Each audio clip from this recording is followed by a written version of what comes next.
DSC పారదర్శకంగా జరిగితే అభ్యర్థుల సర్టిఫికేట్లు ఆన్లైన్లో పెట్టండని విజయనగరం జిల్లా పరిషత్ చైర్మన్, జిల్లా పార్టీ అధ్యక్షులు మరియు భీమిలి నియోజకవర్గం సమన్వయకర్త మజ్జి శ్రీనివాసరావు అన్నారు.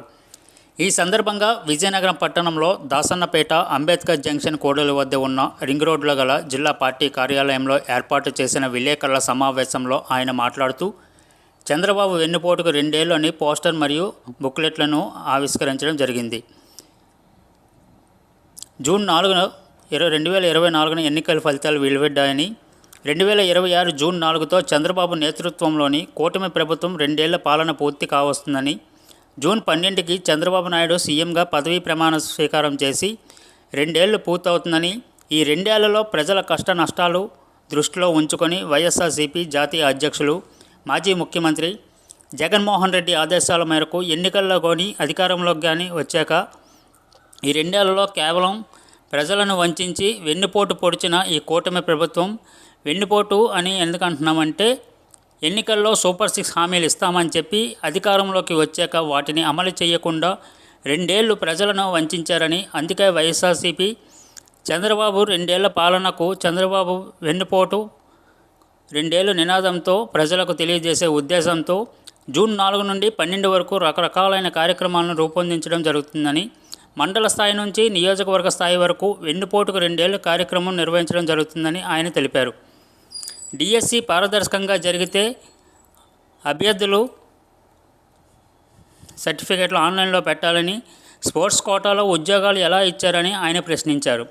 చంద్రబాబు ప్రభుత్వం దగా ప్రభుత్వం అని, భోగాపురం ఎయిర్పోర్టు, రైల్వే జోన్తో పాటు అనేక కార్యక్రమాలు వైసీపీ హయాంలోనే జరిగితే తెలుగుదేశం కూటమి ప్రభుత్వం మాత్రం ఆ క్రెడిట్ మొత్తం మేమే చేశామని ధోరణిలో చంద్రబాబు మోసాలకు 2 ఏళ్లు అవుతుందని, మోసాలకు నిరసనలు పెద్ద ఎత్తున చేయడం జరుగుతుందని తెలిపారు. కూటమి ప్రభుత్వం అన్ని విధాలా విఫలమైందని, 75 ఏళ్ల ప్యాకర్స్ ఫ్యాక్టరీ చెప్పాపెట్టకుండా పారిపోయిందని, ప్యాకర్స్ తరలిపోవడానికి ప్రభుత్వ వైఫల్యం కారణమని ఆయన అన్నారు. మరి 4వ తారీఖుని జూన్ 4వ తారీఖుతో మరి ఎన్నికల ఫలితాలు వచ్చిన రోజు 2024 జూన్ 4వ తారీఖుని ఎన్నికల ఫలితాలు వస్తే మరి 2026 జూన్ 4తో మరి ప్రజలు కూటమి ప్రభుత్వానికి అధికారాన్ని ఇచ్చి 2 సంవత్సరాలు సుమారుగా పూర్తి కావస్తూ ఉంది. అలాగే జూన్ 12వ తారీఖుని మరి చంద్రబాబు నాయుడు గారు మరి ముఖ్యమంత్రిగా పదవీ ప్రమాణ స్వీకారం చేసిన రోజు. అంటే సుమారుగా ఈ నెలతో 2 సంవత్సరాలు కూటమి ప్రభుత్వం ఏర్పడి వారి అధికారాన్ని, వారి పరిపాలనని ఈ రాష్ట్ర ప్రజలు ఈ 2 సంవత్సరాల వారి అనుభవాన్ని, ప్రజల తాలూకు అనుభవాన్ని దృష్టిలో పెట్టుకొని వైఎస్ఆర్ పార్టీ గౌరవనీయులు, వైఎస్ఆర్ పార్టీ జాతీయ అధ్యక్షులు, మాజీ ముఖ్యమంత్రులు వైఎస్ జగన్మోహన్ రెడ్డి గారి ఆదేశాల మేరకు ఈ 2 సంవత్సరాలు ఈ ప్రభుత్వంలో మరి ఎన్నికల్లో కానీ లేదు ఎన్నికల తర్వాత కానీ ఈ ప్రభుత్వం ఏర్పడిన తర్వాత కానీ ఈ 2 సంవత్సరాల కాలంగా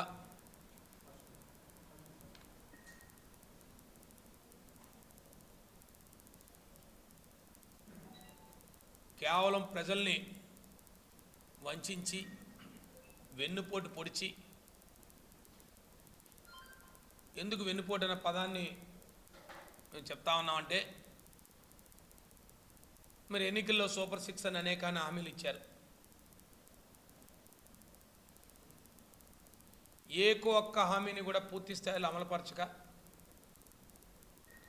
ఈ 2 సంవత్సరాల్లో ఈ ప్రభుత్వం ఏర్పడిన తర్వాత అన్ని వర్గాల ప్రజల్ని వంచి వెన్నుపోటు పొడిచారు. కాబట్టే మరి దీనికి వెన్నుపోటుకు రెండేళ్ళు అనే ఒక నినాదంతో వెన్నుపోటుకు రెండేళ్ళు అనే ఒక నినాదంతో జూన్ 4వ తారీఖు నుంచి 12వ తారీఖు వరకు మరి ప్రజల తరపున వైఎస్ఆర్ పార్టీ ప్రజల కోసం ఈ 2 సంవత్సరాల కాలంలో ఈ ప్రభుత్వం చేసిన వెన్నుపోటు రాజకీయాలు వీటన్నిటినీ ప్రజలకి తెలియజేసే విధంగా ఒక 3 కార్యక్రమాల్ని మండల స్థాయి నుంచి నియోజకవర్గ స్థాయి వరకు కార్యక్రమాలు రూపొందించడం అయింది. దాంట్లో భాగంగా మీ ద్వారా జిల్లాలో ఉన్న 7 అసెంబ్లీ నియోజకవర్గాల్ని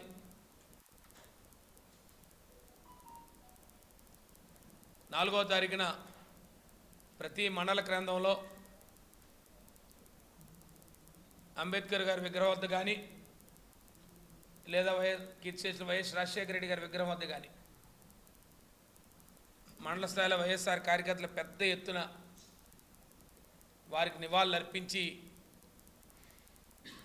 వెన్నుపోటుకు రెండేళ్ళు అనే నినాదంతో ప్రతి మండల కేంద్రంలో మరి ఆనాడు ఎన్నికల్లో మేనిఫెస్టోలు ఇచ్చారు.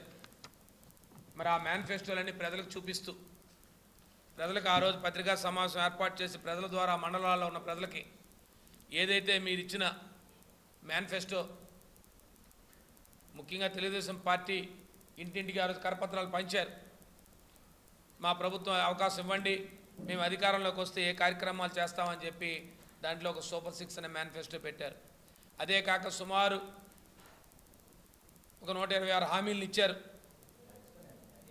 ఈ హామీలన్నీ కూడా ప్రజలు తెలియజేసే విధంగా ముఖ్యంగా మరి ఆ రోజు మీ అందరికీ తెలుసు, ఈనాడు పేపర్లో అయితే ఎన్నికల పోలింగ్ రోజు ముందు రోజు కానీ లేదా ఎన్నికల్లో అనేక సందర్భాల్లో ప్రచారంకి వెళ్తున్న సందర్భంలో మరి ఈనాడు పేపర్లో వారు హామీలు ఇచ్చారు.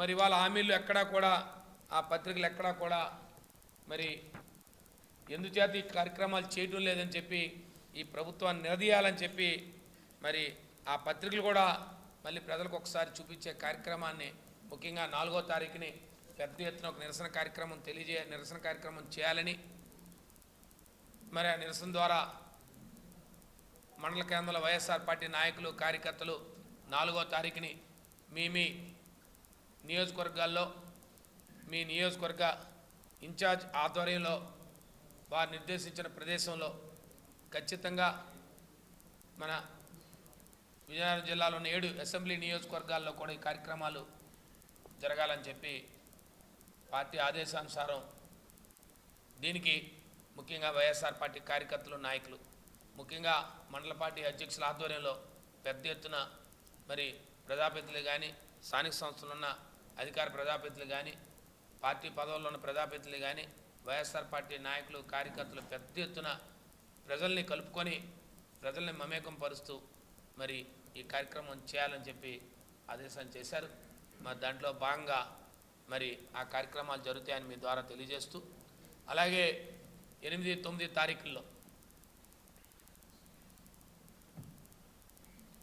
మరి 2 రోజుల్లో ఒక రోజుని ప్రతి నియోజకవర్గ స్థాయిలో ఒక నియోజకవర్గ స్థాయి కార్యకర్తల సమావేశం ఏర్పాటు చేసుకొని మరి ముఖ్యంగా తెలుగుదేశం పార్టీ కూటమి ప్రభుత్వం ఇచ్చిన హామీల గురించి ఒకసారి చర్చ చేయడం, అదే కాకుండా నియోజకవర్గాల్లో మరి ఈ 2 సంవత్సరాల కాలంలో తెలుగుదేశం పార్టీ అనుసరిస్తున్న విధానాలు కానీ వారు చేస్తున్న అవినీతి అరాచక కార్యక్రమాలు కానీ లేదు వారు చేస్తున్న ఏదైతే తెలుగుదేశం పార్టీ నాయకులు చేస్తున్న దురాఘాతాలు కానీ వాటన్నిటినీ మరి చర్చిస్తామని చెప్పి మీ ద్వారా తెలియజేస్తా ఉన్నాను. మరి దీంట్లో నియోజకవర్గ ఇన్ఛార్జ్ ఆధ్వర్యంలో ఆ సమావేశాన్ని ఏర్పాటు చేస్తారు. మరి దాంట్లో ఖచ్చితంగా ఈ 2 ఏళ్ల పాలన మీద మరి తెలుగుదేశం పార్టీ పాలన మీద పూర్తి స్థాయిలో ప్రజలకు వెళ్ళే విధంగా మీ మీడియా ద్వారా సోషల్ మీడియా ద్వారా ప్రత్యేకించి ఆ కార్యక్రమాలను ప్రత్యేకించి ప్రతి నియోజకవర్గంలో కూడా ఈ నియోజకవర్గంలో ఈ 2 సంవత్సరాల్లో ప్రజలు ఇబ్బంది పడిన విధానాలు కానీ, ప్రజల కష్టాలు కానీ, ముఖ్యంగా రైతాంగం కష్టాలు కానీ, అన్ని విషయాల్ని కూడా కూలంకుషంగా మరి తెలియజేయాలనే ఉద్దేశంతో ఆ కార్యక్రమాన్ని ఏర్పాటు చేశాం. మరి పార్టీ ఇచ్చిన ఆదేశానుసారం ఆ కార్యక్రమం జరుగుతూ ఉంది. మరి చివరి రోజు 12వ తారీఖు మరి ముఖ్యంగా చంద్రబాబు నాయుడు గారు ప్రమాణ స్వీకారం చేసి మరి ముఖ్యంగా కూటమి ప్రభుత్వం బాధ్యతలు తీసుకున్న రోజు, ఆ రోజుకి 2 సంవత్సరాలు పూర్తవుతున్న సందర్భంగా ఏదైతే మీరు ఇచ్చిన హామీలు, మీరు చేస్తున్న అవినీతి కార్యక్రమాలు రాష్ట్ర స్థాయిలో వాటన్నిటినీ కూడా ప్రజల తరఫున వైఎస్ఆర్ పార్టీ నిరసన తెలియజేయాలని పెద్ద ఎత్తున నియోజకవర్గ స్థాయిలో, ప్రతి నియోజకవర్గ స్థాయిలో, నియోజకవర్గ కేంద్రంలో పెద్ద ఎత్తున మరి సుమారుగా ఈ రాష్ట్రంలో 175 నియోజకవర్గాలు ఈ కార్యక్రమం జరుగుతుంది. మరి విజయనగరం జిల్లాకు సంబంధించి 7 అసెంబ్లీ నియోజకవర్గ కేంద్రాల్లో కూడా పెద్ద ఎత్తున నియోజకవర్గ ఇన్ఛార్జ్ ఆధ్వర్యంలో ఈ కార్యక్రమాలు జరుగుతాయని చెప్పి పెద్ద ఎత్తున నిరసన తెలియజేసి ఈ ప్రభుత్వం 2 సంవత్సరాల పాలనని ప్రజలకు తెలియజేసే విధంగా పెద్ద ఎత్తున నిరసన కార్యక్రమాలు తెలియజేస్తామని చెప్పి, ఎందుకైతే మీరు ఇచ్చిన అబద్ధ హామీలు, మీరు చేసిన మోసాలు, మీరు చేసిన అవినీతి కార్యక్రమాలు, ఈ 2 సంవత్సరాల కాలంగా మీరు చెప్పిన సంక్షేమ కార్యక్రమాలు ఏది అవినీతి పరచక, ఏది అమలుపరచక ప్రతి కార్యక్రమాన్ని కూడా లేవనెత్తుతూ మరి ప్రజల తరపున నిరసన తెలియజేస్తామని చెప్పి మీ ద్వారా తెలియజేస్తూ ఈ 3 కార్యక్రమాలు కూడా రేపు 4వ తారీఖు 5వ తారీఖు 2 రోజులు మండల కేంద్రాల్లోని, అలాగే 8, 9 2 రోజుల్లో నియోజకవర్గాల్లో ఒక సభ పెట్టుకోవడం. ఆ సభ మరి ఏదైతే ఫంక్షన్ హాల్స్లో కానీ లేదా వాళ్ళ పార్టీ కార్యాలయాల్లో కానీ అక్కడ వారికి నియోజకవర్గ ఇన్ఛార్జి గారు ఆధ్వర్యంలో ఆ కార్యక్రమం. మరి ముఖ్యంగా 12వ తారీఖుని పెద్ద ఎత్తున ఒక నిరసన ర్యాలీని పెద్ద ఎత్తున ఈ ప్రభుత్వ వైఫల్యాలను ఎత్తి చూపుతూ మరి ఆ కార్యక్రమాన్ని కూడా మరి చేయడానికి పార్టీ నిర్ణయించిన ధర్మిలా మరి ఆ కార్యక్రమాలు మీ ద్వారా మరి జరుగుతాయని చెప్పి మీడియా ద్వారా తెలియజేస్తూ, దీంట్లో ఈ జిల్లాలున్న ప్రతి గ్రామ స్థాయి నుంచి మండల స్థాయి నుంచి నియోజక స్థాయి నుంచి జిల్లా స్థాయి వరకు కూడా మీ నియోజకవర్గాల్లో మీ నియోజకవర్గ ఇన్ఛార్జ్ ఆధ్వర్యంలో వైఎస్ఆర్ పార్టీ కార్యకర్తలు, నాయకులు పెద్ద ఎత్తున హాజరు కావాలని, వారితో పాటు ప్రజలను కూడా మమేకం చేయాలని చెప్పి పెద్ద ఎత్తున అన్ని వర్గాల ప్రజల్ని ఈ ప్రభుత్వం వంచిన కారణంగా ఈ కార్యక్రమాలు చేయాలని చెప్పి మీ ద్వారా తెలియజేసుకుంటూ, మరి ఈ 2 ఏళ్ల పాలన మీద ముఖ్యంగా ఒక పుస్తకాన్ని కూడా మరి రచించడం జరిగింది. మరి ఈ పుస్తకం సుమారుగా ఏదైతే మరి తెలుగుదేశం పార్టీ ముఖ్యంగా ఆనాడు బాబు షూరిటీ మోసం గ్యారంటీ అని ఒక నినాదంతో మేము వెళ్ళాం. కానీ ఆ రోజు మీరేం చెప్పారు? బాబు షూరిటీ భవిష్యత్తు గ్యారంటీ అని చెప్పి వెళ్ళారు. మేము ఖచ్చితంగా చెప్పాం ఆనాడే ఎన్నికల్లో. కానీ ప్రజలు కొంత తప్పుదోవ పడ్డారు. ప్రజలు కొంత అత్యాసపడి ఈ ప్రభుత్వం ఇంకా జగన్మోహన్ రెడ్డి గారి కన్నా ఉన్నతమైన పరిపాలన అందిస్తుందనో, లేదా సంక్షేమ కార్యక్రమాలు ఎంత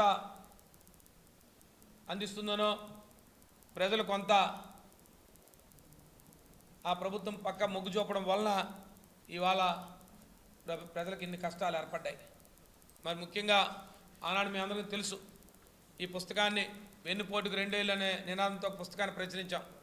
ఈ పుస్తకంలో ఈ రాష్ట్రంలో 2 సంవత్సరాలు జరిగిన ప్రతి కార్యక్రమాన్ని, ఏ రంగం ఏ రకంగా బలహీనపడిందో, ఏ రంగం ఎలాగైతే పూర్తి స్థాయిలో విఫలం చెందిందో, ఏ రంగాలను నిర్వీర్యం చేశారో, ఈ అన్ని రంగాలకు సంబంధించిన బుక్స్ని మరి ముఖ్యంగా ప్రజలకు అందజేసే విధంగా నియోజకవర్గ ఇన్ఛార్జ్ ఆధ్వర్యంలో ప్రతి ఒక్క కుటుంబానికి కూడా ఈ పుస్తకాన్ని అందజేస్తామని రాబోయే రోజుల్లో అని చెప్తా ఉన్నాం. ఎందుకంటే ప్రజలకు తెలియజేయాలి, ప్రజలకు తెలియాలి.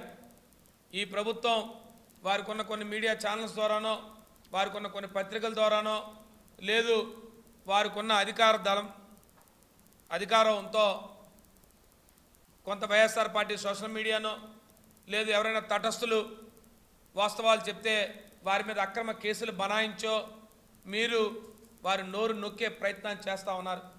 ప్రజాస్వామ్యంలో ఇది చాలా దురదృష్టకరం. ప్రజాస్వామ్యంలో ప్రతిపక్ష పార్టీకి కానీ లేదు ప్రతిపక్షానికి కానీ, లేదు తటస్థులకు కానీ ఖచ్చితంగా ప్రజల తరపున ప్రభుత్వాన్ని నిలదీసే హక్కు ప్రజాస్వామ్యంలో ఉంది. కానీ ఈ ప్రభుత్వం ఆ రకంగా కాకుండా ఈ రకమైన కార్యక్రమాలు చేస్తున్న దరిమిల మరి ప్రజలకందరికీ కూడా నేరుగా తెలియజేయాలని చెప్పి వీళ్ళ పుస్తకాన్ని ప్రచురిస్తూ ఉన్నాం. ఖచ్చితంగా రాబోయే రోజుల్లో ఈ విజయనగరం జిల్లాలో ప్రతి కుటుంబానికి కూడా ఈ పుస్తకం చేరవేసే విధంగా మరి వైఎస్ఆర్ పార్టీ జిల్లా పార్టీ దీనికి చర్యలు తీసుకుంటా ఉంది. మరి ఎందుకంటే ఈ పుస్తకంలో ఖచ్చితంగా ఆనాడు జగన్మోహన్ రెడ్డి గారి డీబీటీ ద్వారా ఎక్కడా కూడా ఒక్క రూపాయి అవినీతి జరగకుండా సంక్షేమదారులను తెలుసుకొని, ఎవరైతే అర్హులు ఉన్నారో అర్హులు తెలుసుకొని వాళ్ళకి ఎక్కడా కూడా రాజకీయ మచ్చ చూపకుండా వారికి ఆనాడు కార్యక్రమాలు చేశాం. కానీ ఈనాడు మరి బాబు మోసాల మేనిఫెస్టో వచ్చేసింది. వీటన్నిటిని కూడా ఏ రంగం, ముఖ్యంగా మీరు తీసుకుంటే విద్యారంగం, ఇవాళ ప్రధానంగా విద్యారంగం గురించి మీకు చెప్పాలి. ముఖ్యంగా వెనుకబడి ప్రాంతాలైన ఉత్తరాంధ్ర ప్రాంతంలో ఆనాడు జగన్మోహన్ రెడ్డి గారి నాయకత్వంలో ఈ ప్రాంతంలో విద్యకి రాష్ట్రంలోనే ఒక విద్యా విప్లవాన్ని తీసుకొచ్చారు. ఆనాడు నాడు నేడుతో ఈ ప్రాంతాలన్నీ కూడా ప్రతి స్కూళ్ళు కూడా అభివృద్ధి పరిచారు ఆనాడు. కానీ ఆనాడు ప్రతి ఒక్కరు చదువుకునే విధంగా ప్రతి స్కూల్స్లో కూడా టీచర్లు నియామకం చేశారు. కానీ నేటి ప్రభుత్వం పూర్తిగా నాడు నేడు నిర్వీర్యం చేసింది. ఇవాళ రేపు 12వ తారీఖుని మరి స్కూల్స్ ప్రారంభమవుతున్న సందర్భంలో ఇప్పటికే తల్లిదండ్రులు అందరూ కూడా భయాందోళనలు ఉన్నారు. ఇప్పటికీ మీరు చెప్పిన తల్లికి వందనం ఏమి ఇప్పటివరకు ఎక్కడా కూడా ప్రభుత్వం నుంచి ఏ ప్రకటన వెలవడలే. లేదు పుస్తకాలు ఎప్పుడు ఇస్తారో, మాకు స్కూల్ డ్రెస్సులు ఎప్పుడు ఇస్తారో, ఎక్కడా కూడా విచిత్రంగా పత్రికలో రకరకాలు వస్తున్నాయి, మేము 12వ తారీఖు అందజేయలేమని చెప్పి. లేదు ఓ పక్క నుంచి పూర్తిగా కార్పొరేట్ వ్యవస్థలు, కార్పొరేట్ స్కూల్స్ బలేతమైపోయి అవన్నీ కూడా ఓడలు మెరిచెట్టు ఓడల్లాగా ఇవాళ బలేతమైపోయి. ముఖ్యంగా ఈ ప్రాంతాల్లో వెనుకబడిన ప్రాంతాల్లో ఆనాడు మరి ప్రభుత్వ పాఠశాలని, ప్రభుత్వ కాలేజీలని, డిగ్రీ కాలేజీలని బలోపేతం చేస్తే నేడు పూర్తిగా అవన్నీ నిర్వీర్యమైపోయింది విద్యారంగం అంతా కూడా. మరి నిన్నటి రోజు మీరు చూస్తూ ఉంటారు డిఎస్సీల అక్రమాలు. ఇవాళ డిఎస్సీల అక్రమాలకి పెద్ద ఎత్తున రాష్ట్రంలో యువత అంతా కూడా ఏ రకంగా తరలి వచ్చిందో, ఏ రకంగా వారి తాలూకా బాధను వ్యక్తపరిచారో. మీరు రాగా ఒక్క డిఎస్సీని మీరు తీస్తే దాంట్లో అనేక అక్రమాలు. ఎవరైతే నిరుద్యోగులకి, ఎవరైతే చదువుకున్న వ్యక్తికి, ఎవరైతే అత్యధికంగా మార్కులు ఉన్న వ్యక్తికి ఇవాళ ఉద్యోగం రాలే. ఇవాళ మీరు వచ్చి పూర్తిగా స్పోర్ట్స్ కోటా అని చెప్పి ఇవాళ ఒక టెట్ రాయకుండా, ఒక డిఎస్సీ టెస్ట్ రాయకుండా ఇవాళ ఉద్యోగాలు ఇచ్చే పరిస్థితి. ఇవాళ అధికారులు చూస్తే ఇవేవి మాకు సంబంధం లేదు, ఇవి మేము చేయలేదు అని చెప్పి వీళ్ళు అధికారులు ఇవాళ చెప్తా ఉంటే చాలా ఆశ్చర్యం వేస్తూ ఉంది. అసలు ఈ ప్రభుత్వం ఏ రకంగా పరిపాలన చేస్తూ ఉందో. ఎక్కడైనా అధికారులు ఈ ఉద్యోగాలు మేము ప్రాతిపదికన చేశాం, ఇగో ఈ ప్రాతిపదికన మెరిట్ పద్ధతిలో చేశాం, మీరు చేస్తున్న ఆరోపణలు కాదు అని చెప్పి చెప్పాల్సింది పోయి ఇవాళ ప్రిన్సిపల్ సెక్రటరీ గారు వాదన చూసాం. అజయ్ జైన్ గారు చెప్తా ఉన్నారు, ఏదైతే స్పోర్ట్స్ కోటా ఇచ్చిందో ఆ సర్టిఫికెట్స్ ఏవి కూడా మేము ఇచ్చినవి కావు అని చెప్తున్నారు. అంటే ఫెడరేషన్స్ ఇచ్చాయి, అసోసియేషన్స్ ఇచ్చాయి, వారి పేరుని ఇచ్చామంటే ఒక ప్రభుత్వ ఉద్యోగి, ఒక ప్రభుత్వ ఉద్యోగం ఈ రకంగా ఎవరో ఫెడరేషన్స్ ద్వారానో లేకపోతే ఎవరైనా స్పోర్ట్స్ అసోసియేషన్ ద్వారానో సర్టిఫికెట్స్ ఇస్తే మీకు ఉద్యోగాలు ఇస్తామని ప్రభుత్వం చెప్తా ఉందంటే దీంట్లో ఎంత అవినీతి కార్యక్రమం జరిగిందని చెప్పాల్సిన అవసరం లేదు. ఈ రాష్ట్రంలో మీరు అనేకంగా ఆ రోజు ఒక పక్క విద్యారంగం చూసుకుంటే, ఒక పక్క రైతాంగం చూసుకుంటే రైతులు ఎన్ని రకాలైన కష్టాలు. ఒక యూరియా బస్తా కావాలంటే లాఠీ దెబ్బ తినాలా, ఒక విత్తనం బస్తా కావాలంటే లాఠీ దెబ్బ తినాలా. ఇవాళ అలాంటి పరిస్థితుల్లో ఇవాళ రైతు పూర్తి స్థాయిలో ఇబ్బంది పడతా ఉన్నాడు. ఎక్కడా కూడా గిట్టుబాటు ధర లేక, ప్రభుత్వం కొనుగోలు కేంద్రాలు ప్రారంభించక, రైతులు ఇవాళ దళారుల బారిన పడి ఇవాళ రైతులు తను పండించిన పంటని ఎక్కడా కూడా అమ్ముకునే గిట్టుబాటు ధరకు ఇచ్చి అమ్ముకునే పరిస్థితి లేదు. కానీ ప్రభుత్వం ఆదుకునే పరిస్థితి లేదు. 2 సంవత్సరాలు ఎక్కడా కూడా మొక్కజొన్న కానీ ఇతర పంటలు కానీ ప్రభుత్వం ఒక్క కేజీగా రైతును కూడా ఆదుకునే పరిస్థితి లేదు. పోనీ ఇన్సూరెన్స్ గత ప్రభుత్వంలో జగన్మోహన్ రెడ్డి నాయకత్వంలో ఎక్కడైనా ఏదైనా మరి అకాలమైన వర్షాలు వచ్చినా, గాలులు వచ్చినా, లేదు తుఫాన్లు వచ్చినా ఆ ప్రభుత్వం ఆదుకునేది, ప్రభుత్వం ఇన్సూరెన్స్ కట్టేది. కానీ ఇవాళ ఈ ప్రభుత్వం అది కూడా లేకుండా ఇవాళ రైతులకు ఇన్సూరెన్స్ కంపెనీలు కూడా ఆదుకునే విధంగా లేకుండా ఇవాళ ప్రభుత్వం చేసింది. మీ అందరికీ తెలుసు. ఇదే కాదు, యువతకు ఉద్యోగాలు అని చెప్పారు, ఇవాళ 3,000 రూపాయలు చెప్పారు ప్రతి యువతకి, మరి నిండిన వాళ్ళకి అందరికీ కూడా 3,000 రూపాయలని చెప్పి ఇవాళ సుమారుగా ఈ ప్రభుత్వం 24 నెలల నుంచి 2 సంవత్సరాలు పూర్తి కావస్తూ ఉంది. సుమారుగా ఒక్కొక్క విద్యార్థికి 72,000 రూపాయలు బకాయి ఉంది. అన్నిటికంటే ముఖ్యంగా మహిళలకి 18 సంవత్సరాల నిండి మహిళలందరికీ కూడా ఏం చెప్పారు మీరు? 15,000 రూపాయలు వేస్తూ ఉన్నారు. ఇవాళ ఎక్కడ కూడా మహిళలు మోసం చేసే పరిస్థితి. గతంలో మహిళలకు 0 వడ్డీ ఉండేది. వారందరూ కూడా ఎక్కడ కూడా రుణాలన్నీ సమయానికి వచ్చేవి. ఇవాళ అన్నిటికంటే చాలా ఇబ్బందికరం.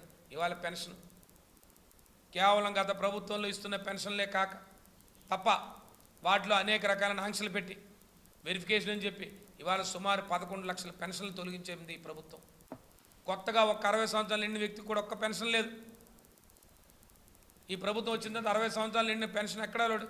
సుప్రీంకోర్టు అన్ని రకాలు చెప్తుంది ప్రభుత్వం రాజ్యాంగబద్ధమైన హక్కు వారికి ప్రభుత్వం ఇవ్వాల్సిందేనని. కానీ ఎక్కడా కూడా ఈ ప్రభుత్వం ఆ రకమైన కార్యక్రమం లేదు. ఎవరైనా తన భర్తను కోల్పోతే ఆ కుటుంబం నిలువు నీడలు పేకపోతే వారిని గత ప్రభుత్వంలో తక్షణమే ఆదుకునే పరిస్థితి, పెన్షన్ ఇచ్చి ఆదుకునే పరిస్థితి ఉండేది, వీడియో పెన్షన్. ఇవాళ అలాంటి పరిస్థితి లేదు. ఏ రకమైన పెన్షన్స్ ఇవాళ లేకుండా ఇవాళ వృద్ధులకు ఇబ్బంది. ఇటు వృద్ధులు కానీ, మహిళలు కానీ, యువత కానీ, రైతాంగం కానీ. ఇక ఉద్యోగుల సంగతి చెప్పాల్సిన అవసరం లేదు. ఉద్యోగులకు అనేక రకాలైన మీరు అన్నటి మాటలు చెప్పారు. ఇవాళ ఎక్కడా కూడా పిఆర్సీ ఇవ్వలేదు. వాళ్ళకి ఎక్కడా కూడా రావాల్సిన ఏరియర్స్ కానీ బకాయిలు కానీ సుమారు 5,000 కోట్ల రూపాయలు పైబడి ఉన్నాయి, వారికి ఇవ్వలేదు. ఇది కాదు కదా గత ప్రభుత్వంలో ఆర్టీసీని ప్రభుత్వ పరం చేసి ఆర్టీసీ కార్మికులను ప్రభుత్వ పరం చేస్తే ఇవాళ ఆర్టీసీని ప్రైవేటు పరం చేద్దామనే ఆలోచనతో మీరు ఇవాళ ముందుకు పోతా ఉన్నారు. ఇవాళ అక్కడ ఆర్టీసీ కార్మికుల కుటుంబాల్లో ఒక భయాందోళన క్రియేట్ అయిపోయింది. మా ఉద్యోగాలు ఏమైపోతాయో, మా కుటుంబాలు ఏమైపోతాయో అనే ఆలోచనలో ఇవాళ పడ్డారు. ఎక్కడా కూడా ఈ ప్రభుత్వం వచ్చిన తర్వాత ముఖ్యంగా నాయకులు తీసుకుంటే, ఈ జిల్లాలో తీసుకుంటే కేవలం శాసనసభ్యులు కానీ, మంత్రులు కానీ, నియోజకవర్గంలో ఆనాడు ఎవరైతే మేము ఆనాడు కాంట్రాక్ట్ బేస్లో కానీ లేదు మా అవుట్సోర్సింగ్ ఉద్యోగాలు వేస్తే వాటిని తొలగించే కార్యక్రమాలు చేస్తూ ఉన్నారు. ఏదో రకమైన వారి మీద ఆరోపణలు చేసి తొలగించే కార్యక్రమం చేస్తూ ఉన్నారు. మళ్ళీ తిరిగి ఆ ఉద్యోగాల్ని మళ్ళీ మీరు అమ్ముకునే పరిస్థితి తీసుకొచ్చారు. ఎప్పుడు గతంలో ఎప్పుడు ఇలాంటి కార్యక్రమాలు లేవు. ఇలాంటి కార్యక్రమాలు ఎప్పుడు కూడా నిరుద్యోగ కడుపు కొట్టే పరిస్థితి లేదు, ఉద్యోగ కడుపు కొట్టే పరిస్థితి లేదు. ఇవాళ ఈ ప్రభుత్వంలో ఎక్కడ కొత్త ఉద్యోగం ఇవ్వకపోగా ఉన్న ఉద్యోగాలు తొలగించడం, వారు ఏదో రకమైన కారణాలు చూపి రాజకీయ కారణాలతో వేధించి వాళ్ళు ఇబ్బంది పెట్టే కార్యక్రమాలు. ఇవాళ అన్నిటికంటే ప్రధానమైన మీ అందరికీ తెలుసు ఉపాధి హామీ పథకం. ఇవాళ ఎన్ఆర్జీఎస్ ప్రోగ్రామ్ ఈ రాష్ట్రంలోని విజయనగరం జిల్లా అత్యధికంగా మరి వాళ్ళు ఒకప్పుడు వలసదారులు ఉంటే వేతనదారులతో ఫస్ట్ వచ్చే పరిస్థితి. ఇప్పుడు కూడా మనం అవార్డు తీసుకుంటాం, అత్యధికమైన వేతనదారులతో పనిచేసే పరిస్థితి. ఇవాళ ఆ ప్రోగ్రాం పూర్తిగా నిర్వీర్యం చేశారు. ఎక్కడ చూసినా పత్రికల్లో ఆరోపణలు, మెటీరియల్ కాంపౌండ్లో దోచుకునే కార్యక్రమం, రోడ్లు లేకుండా బిల్లులు చేసుకునే కార్యక్రమం, ఆర్ఎంఈ రోడ్లకు బిల్లులు వేసే కార్యక్రమం, చెరువులు తవ్వకుండా చెరువులు తవ్వేమనే కార్యక్రమం, వేతనదారుల దగ్గర నుంచి 50 రూపాయల నుంచి 100 రూపాయలు వసూలు చేసుకునే కార్యక్రమం. ఇన్ని పత్రికల్లో వస్తున్నా, ఇన్ని ఆరోపణలు వస్తున్నా ఎక్కడ ప్రభుత్వం నిమ్మకు నీరెత్తినట్టుంటూ పూర్తిగా ప్రభుత్వం నిర్వీర్యం చేసింది ఈ పథకాన్ని. ఒకప్పుడు ఈ పథకం పేదవాడికి ఆ కుటుంబానికి 100 రోజులు పనిచ్చి ఎవరైతే వలసదారులు ఉంటారో పూర్తిగా వలసలు ఆపే ప్రోగ్రాం.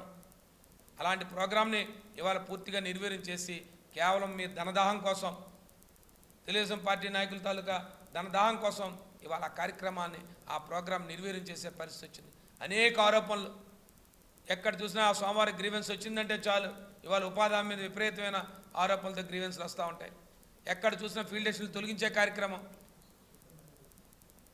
ఇవన్నీ కూడా ఏంటంటే ఈ ప్రభుత్వం రకమైన పరిపాలన లేకుండా, ప్రజాస్వామ్యబద్ధంగా పరిపాలన లేదు. కేవలం ప్రతి ఒక్కరి మీద దాడులు చేయడం, ఎవరైనా ప్రశ్నిస్తే వారి మీద దాడులు చేయడం, కేసులు కట్టడం, మహిళల మీద అఘాయిత్యాలు, పిల్లల మీద అఘాయిత్యాలు. ఇవాళ తీసుకుంటే దేశంలోనే క్రైమ్ రేటు ఒకప్పుడు మనం దిగు స్థాయిలో ఉంటే ఇవాళ మరి మేధస్థాయికి వెళ్ళిపోయాం. ఇవాళ ఆంధ్రప్రదేశ్లో క్రైమ్ రేట్ తీసుకుంటా ఉంటే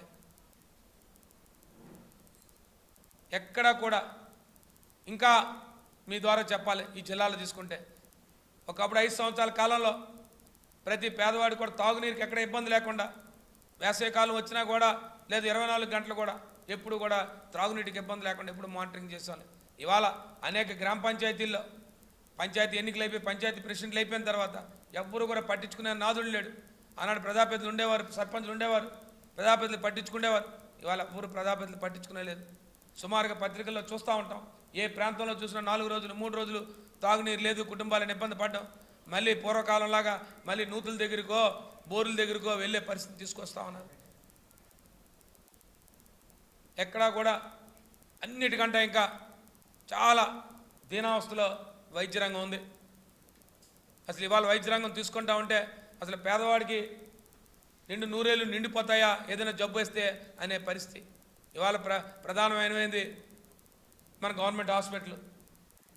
మీ అందరికీ తెలుసు, ఇవాళ పెద్ద ఎత్తున ఆ రోజు మెడికల్ కాలేజ్ పెట్టి దాన్ని అప్గ్రేడ్ చేస్తూ సూపర్ స్పెషాలిటీ హాస్పిటల్గా తీర్చిదిద్దాం విజయనగరం జనరల్ హాస్పిటల్. ఇవాళ రోజు పత్రికల్లో చూస్తూ ఉంటాం, మీడియా ద్వారా వస్తూ ఉంటే అనేక మంది ప్రజల వాదనలు వస్తూ ఉంటాయి. ఎక్కడా కూడా మందులలో డాక్టర్లు ఉండరు, డాక్టర్లు ఉంటే వైద్యం చేయమని చెప్తారు. ఎక్కడా కూడా ఫెసిలిటీస్ లేవు. ఏదో నిమ్మకి నీరెత్తినట్టు ఈ మధ్యకాలంలో ప్రజాప్రతినిధులు మీడియా కోసం 2-3 హాస్పిటల్కి వెళ్తా ఉన్నారు. బాబు 2 సంవత్సరాల కాలంగా ఏదైతే వైఎస్ఆర్సీపీ ప్రభుత్వం ఏనాడైతే అధికారం కోల్పోయిందో ఆనాటి నుంచి మీరు వైద్య రంగాన్ని పూర్తిగా నిర్వీర్యం. ఏ గవర్నమెంట్ ఏ ప్రైవేట్ హాస్పిటల్కి వెళ్ళిన ఆరోగ్యశ్రీ ఇవాళ లేదు, మేము పంచాయతీ ఆరోగ్యశ్రీలో మేము చేయమని చెప్పే పనే తప్ప ధైర్యంగా ఆరోగ్యశ్రీ నుంచి కౌంటర్స్ ఉండేవా పూర్వం ఆరోగ్యశ్రీ ఆ రోజు జిల్లా కోఆర్డినేటర్ ఉండేవారు. ఎక్కడికక్కడ ప్రతి హాస్పిటల్లో ఒక డెస్క్ ఉండేది. ఎక్కడ కూడా డెస్క్ డైరెక్ట్గా మీ ఎదురుకి వెళ్ళగానే డెస్క్ దగ్గర ఆ తాలూకా ఆరోగ్యశ్రీ తాలూకా కోఆర్డినేటర్ ఉండేవారు, హాస్పిటల్ తాలూకా కోఆర్డినేటర్. ఇవాళ ఎక్కడ కూడా ఆరోగ్యశ్రీ బోర్డు చూడండి, కావాలంటే ఏ హాస్పిటల్కి వెళ్ళండి, ఆరోగ్యశ్రీ అడిగితే మేము లేదు బిల్లులు చేయం, మేము బిల్లుకి డబ్బు కడితేనే కాక ఆరోగ్యశ్రీలో మాకు బిల్లులు లేవు, ప్రభుత్వం మాకు బిల్లులు ఇవ్వట్లేదని చెప్తారు. ఇవన్నీ ఎందుకు చెప్తా ఉన్నామంటే ఇవాళ పిహెచ్సీలు కానీ ప్రైమరీ హెల్త్ సెంటర్లు కానీ లేదా సిహెచ్సీలు కానీ ఎక్కడా కూడా డాక్టర్లు కానీ ఫెసిలిటీస్ కానీ ఎక్కడా కూడా పేదవాడు ఇవాళ హాస్పిటల్కి వెళ్తే నువ్వు వెళ్ళిపో విజయనగరం అని చెప్తారు. విజయనగరం డిస్ట్రిక్ట్ హాస్పిటల్కి వస్తే ఇక్కడ పరిస్థితులు చాలా భిన్నంగా ఉన్నాయి. ఇవాళ మెడికల్ కళాశాలని పూర్తిగా ఈ పాటిగా దాన్ని హాస్పిటల్ షిఫ్ట్ చేయాల్సింది, ఇవాళ అది కూడా చేయకుండా ఈ 2 సంవత్సరాల కాలంగా కాలయాపన చేస్తూ పోయారు. ఇక పరిశ్రమల గురించి చెప్తా ఉంటారు, ఏవో గొప్పగా చెప్పారు. ఈ 2 సంవత్సరాల కాలం ఎంఎస్ఎంఈ పార్కులు చేస్తూ ఉన్నాం, ఎంఎస్ఎంఈ వస్తూ ఉన్నాయి. సరే, ఇంకా 2 సంవత్సరాల కాలం అయింది, ఇంకా చూస్తూ ఉన్నాం. ఎక్కడైనా ఏమైనా ప్రారంభం అవుతుందా అని చూస్తూ ఉన్నాం, ఏమైనా ఏ ప్రాంతంలో ఉపాధి అవకాశాలు వచ్చాయని చూస్తూ ఉంటాం. ఎక్కడా కూడా అలాంటి పరిస్థితులు లేవు. కాబట్టి ఏది ఏమైనప్పటికీ కూడా ఈ 2 సంవత్సరాల పరిపాలన పూర్తిగా రాజ్యాంగబద్ధంగా కాకుండా ప్రజాస్వామ్య విలువలు లేకుండా ఈ కూటమి ప్రభుత్వం ప్రధానమైన తెలుగుదేశం పార్టీ పరిపాలన చేస్తూ ఉంది. ఎక్కడ సామాన్యుడికి కానీ పేదవాడికి కానీ ఒక భరోసా ఇచ్చే పరిస్థితి లేదు. అన్నిటికంటే ప్రధానమైనది నిత్యావసర సరుకుల వస్తువులు. ఇవాళ మధ్యతరగతి కుటుంబీకుడు కానీ పేదవాడి కానీ ఎక్కడా కూడా తన జీతం పెరగలే, కానీ వాళ్ళు నిత్యావసర పరిస్థితి చూస్తే సరుకులు చూస్తే అన్నీ కూడా సుమారు 200% 300% రేట్లు పెరిగాయి. ఆనాడు 2024 ఇదే జూన్ నాటికి ఉన్న రేట్లను వాళ్ళు కంపేర్ చేస్తే సుమారు 100% 200% కూడా కొన్ని ఐటమ్స్ పెరిగాయి. ఎక్కడ కూడా ప్రభుత్వం దాన్ని కంట్రోల్ చేసే వ్యవస్థలు ఏర్పాటు చేయలే. ఎక్కడికక్కడ బ్లాక్ మార్కెట్లు, ఎవరు ఇష్టాసారంగా ప్రజలను దోచుకునే కార్యక్రమం. ఇవాళ ప్రజలు అలోరామా అనుకుంటున్నారు. ఇవాళ జగన్మోహన్ రెడ్డి గారి నాయకత్వాన్ని అనవసరంగా ఈ ప్రభుత్వాన్ని మనం వదులుకున్నాం, జగన్మోహన్ రెడ్డి గారి నాయకత్వాన్ని వదులుకున్నామని చెప్పి ఇవాళ ప్రజలు అనేక రకాలైన బాధలు పడతా ఉన్నారు. ప్రజాస్వామ్యంలో ఎన్నికలు అనేవి 5 సంవత్సరాలకు వస్తాయి, ఇంకా 3 సంవత్సరాలు వేచి ఉండాలి. తప్పదు ఈ కష్టాలు. మీ తరపున ప్రజలందరికీ కూడా భరోసా ఇస్తూ ఉన్నాం. వైఎస్ఆర్ పార్టీ మీకు ఎప్పుడు అండగా ఉంటుంది. వైఎస్ఆర్ పార్టీ తప్పకుండా ఖచ్చితంగా ఈ ప్రభుత్వం మీద ప్రజల తరపున, ముఖ్యంగా యువత తరపున, ముఖ్యంగా మధ్యతరగతి కుటుంబాల తరపున, ఒక రైతుల తరపున, ప్రతి అన్ని వర్గాల తరపున వైఎస్ఆర్సీపీ పార్టీ ఎప్పుడు మీకు అండగా ఉంటుంది. ఎప్పుడు మీ తరపున ఈ ప్రభుత్వాన్ని నిలదీస్తూనే ఉంటాం, ఈ ప్రజల పక్షాన్ని ఉంటూనే ఉంటామని చెప్పి మీ ద్వారా తెలియజేస్తూ ఈ 2 ఏళ్ళు పూర్తయిన సందర్భంగా ఈ ప్రభుత్వం మీద వారం రోజులుగా ఒక పార్టీ ప్రణాళికబద్ధంగా ఈ కార్యక్రమాలన్నీ కూడా ప్రజలకు తీసుకెళ్తాం. తప్పకుండా ఈ ప్రభుత్వం కళ్ళు తెరిపించే విధంగా ఈ ప్రభుత్వం చేస్తున్న పనులు కానీ ప్రజాప్రతినిధులు చేస్తున్న పనులు ప్రజలకు చేరువయ్యే విధంగా మరి వైఎస్ఆర్సీపీ కార్యక్రమాలు చేపడుతుందని చెప్పి మీ ద్వారా తెలియజేస్తా ఉన్నాను. ఏళ్ళు వెన్నుపోటు పార్టీ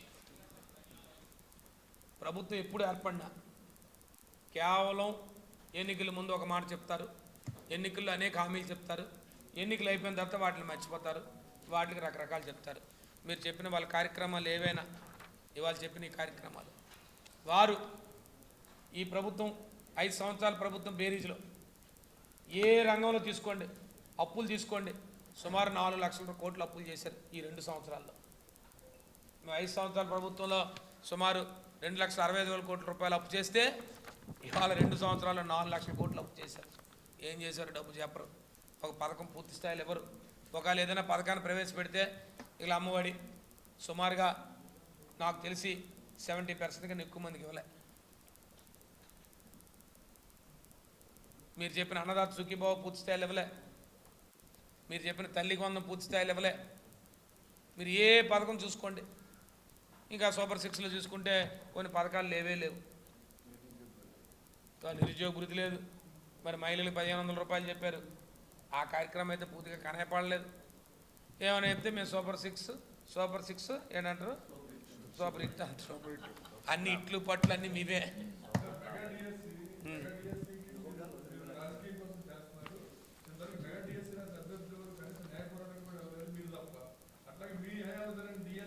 దగ్గర 98 డిఎస్సీ అని ఒకటి ఉంది. మా రాయంలో 98లో డిఎస్సీని పెట్టారు.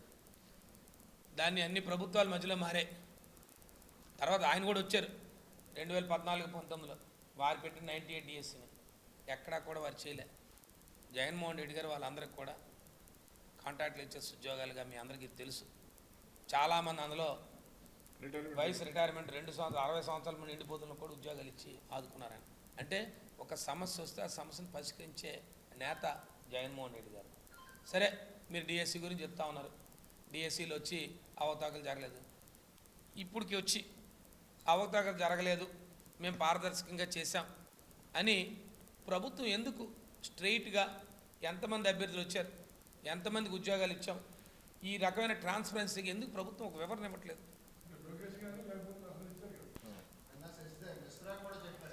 అజయ్ జైన్ గారు ఏం చెప్పారు మీరు విన్నారా? మీరు అందరూ విన్నారా అజయ్ జైన్ గారు చెప్పింది? అదేగా చెప్తున్నా కదా, వారు చెప్పిందే చెప్తున్నాం కదా. మీరు అవతాకలు జరిగాయని చెప్పడానికి మీరు స్పోర్ట్స్ కోటాలో పూర్తి స్థాయిలో ఎవరికైతే డిఎస్సిలో టెట్ ఎగ్జామ్ కానీ లేకపోతే దానికి సంబంధించిన పరీక్ష ఏదైతే ఉందో ఆ పరీక్షలో రాయకుండానే మీరు ఉద్యోగాలు ఇచ్చారు. మీరు ఏ ప్రాతిపదికన ఇచ్చారంటే అజయ్ జైన్ గారు ఏం చెప్తున్నారు, వారు ఇది ప్రభుత్వానికి సంబంధం లేదు, అసోసియేషన్ ఏ సర్టిఫికేట్స్ ఇస్తే ఆ సర్టిఫికేట్ ప్రాతిపదికన మేము ఇచ్చామని చెప్తారు. అసలు అసోసియేషన్ ఎవరు ఐడెంటిఫై చేశారు? అసోసియేషన్ ప్రభుత్వం తరఫున రిజిస్ట్రేషన్ అయిందా లేదా? వారు ఏం చెప్పలే. వారు క్లియర్ కట్గా చెప్పారు. మీరు అందరూ వినండి వారి తాలూకు స్పీచ్ని, వారి తాలూకు చెప్పిన నిన్న వివరణని. వారు ఎక్కడా కూడా కమిట్ కాలే. వారు క్లియర్గా చెప్పారు, ఆ సర్టిఫికేట్లకి మాకు ఏ సంబంధం లేదు, మేము సర్టిఫికేట్లు ఇచ్చిన వాళ్ళ తాలూకా సర్టిఫికేట్ చూసి మేము ఉద్యోగాలు ఇచ్చేసాము.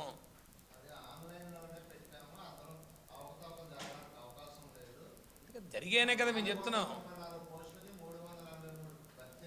గుర్తుపెట్టుకోండి, ఏ అభివృద్ధి జరిగినప్పుడైనా రైతుల దగ్గర నుంచి భూసేకరణ జరిగినప్పుడు ఖచ్చితంగా రైతుల నుంచి వ్యతిరేకత వస్తూనే ఉంటుంది. ఎందుకంటే ఎప్పుడు భూమి ఇచ్చినా ఎవరైతే ఉన్నారో రైతులను వారు సఫరర్, వారికి ఒక ఆశ కలిగించాలా, ఈ ప్రభుత్వం వారికి భరోసా కలిగించాలా. మేము భోగాపురం విమానాశ్రయం కూడా సేమ్ మీ 2014 హామీలో మీరు చేసిన పనులు అవే. కోర్టు కేసులకు వెళ్ళిపోయి మొత్తం కోర్టులు వెళ్ళిపోయి అవన్నీ మార్చి వాళ్ళందరికీ ఒక భరోసా ఇచ్చి వాళ్ళందరికీ ఈ ప్రాంతం అభివృద్ధి చెందుతుందని చెప్పి వారిని వచ్చి అవి ఒప్పించి 2,703 ఎకరాలు మేము భూసేకరణ చేసాం. మరి మేము చేయగలేంది మీరు ఒక ఎకరం భూసేకరణ చేయలేపారు. ఒక ఎకరం రైతులో పడితే ఆయన పొక్కులేని ఎక్కించారు మీరు. మేము సుమారుగా 340 కుటుంబాలు నాకు తెలిసి ఆ గ్రామాలన్నీ రీహాబిలిటేట్ చేసాం. గ్రామాల్లో ఇన్ని చేసాం. ఏనాడైనా ఒక్కరైనా వచ్చి ఒక్క కుటుంబం వచ్చి రోడ్డు మీదకి వచ్చి మాకు ప్రభుత్వం మౌలిక వసతులు కల్పించలేదు, మాకు ఇబ్బంది పెట్టింది అని చెప్పి అన్నారా? చెప్పండి. మీరు ఒక్క రైతు ఏకంగా పొక్కులేనిలో బకెట్ ఎక్కించారు ఏకంగానే. మీరు చేయగా పని. కాబట్టి ఏ ప్రభుత్వం ప్రతిపాదన చేస్తుంది, స్థానిక నాయకత్వం కానీ ప్రజాప్రతినిధులు కానీ చిత్తశుద్ధి ఉండాలి. ఆ కార్యక్రమం చేయాలనే ఆలోచనతో ముందుకెళ్ళాలి తప్ప రైతుల తాలూకా వాదన ఎప్పుడు రైతులకు ఉంటుంది. రైతులకు చెప్పాలి ఒక పరిశ్రమ వస్తే ప్రయోజనాలు ఏంటి, లేదా దానివల్ల వచ్చే లాభాలు ఏంటి, దానివల్ల వచ్చే నష్టాలు ఏంటి అనేది అవగాహన కల్పించాలి. అవగాహన కల్పించే నాయకత్వం ఉంటే ఖచ్చితంగా జరుగుతాయి. ఆనాడు మా అలాంటి నాయకత్వం ఉంది కాబట్టి మేము చేసాం. నేను చెప్పిన అల్ట్రాటెక్ సిమెంట్ ఫ్యాక్టరీ ఉంది, వాళ్ళు సిమెంట్ ఫ్యాక్టరీ ఉంది, మరి సిమెంట్ ఫ్యాక్టరీ చేస్తే పొల్యూషన్ రాదా? సిమెంట్ ఫ్యాక్టరీ వస్తే డస్ట్ రాదా? ధూళి రాదా? మరి రాండి, ఆ ఫ్యాక్టరీకి ల్యాండ్ ఇచ్చాం, ఇప్పుడు అయిపోయింది, రేపు ఆల్రెడీ ట్రయల్ పార్ట్ అయిపోయింది. ఇంకో నాకు తెలిసి మ్యాక్సిమం 15 రోజుల్లో ప్రొడక్షన్ కూడా ఆల్రెడీ ట్రయల్ ప్రొడక్షన్ చేస్తారు, ఓపెన్ చేస్తారు సిమెంట్ ఫ్యాక్టరీ సుమారు 55 ఎకరాల్లోనే, ఎక్కడే కాంటకాపల్లి దగ్గర. ఇప్పుడు అలా చేసాం. మేము వచ్చిన తర్వాత మరి నేను అన్నానంటే ఆరోపణ చేశారు, ఇక శ్రీని గారు జిల్లా పరిషత్ ఆరోపణలు చేస్తారన్న. గరివిడి ఫ్యాక్టరీ ఏంటి? పత్రికా సోదరులందరూ కూడా అడుగుతా ఉన్నాను, మీరు కూడా ఇందులో క్రియాశీలక పాత్ర పోషించాలి. 75 సంవత్సరాలు సుమారుగా దాటి నాకు తెలిసి ఇవాళ గరివిడి ఫ్యాక్టరీ, ఒక ఫ్యాక్టరీ ఒక పరిశ్రమ వదిలించద్దని అనేక కష్టాలు వస్తాయి, ఇబ్బందులు వస్తాయి. కొన్ని సంవత్సరాలు మూవీస్ ఉండొచ్చు, మళ్ళీ కొన్ని సంవత్సరాలు తెరిపించు, మళ్ళీ దానికి ఉన్న ప్రభుత్వాలు సహకరించడం ఉండొచ్చు. అలాగే ఆ పరిశ్రమ కూడా. కానీ ఇవాళ ఏమైంది? పరిశ్రమను ఏకంగా ఎత్తేసారు. అసలు ఎవరు దాన్ని స్పందించరే? స్థానిక శాసనసభ్యులు స్పందించరు, స్థానిక మంత్రి గారు స్పందించరు.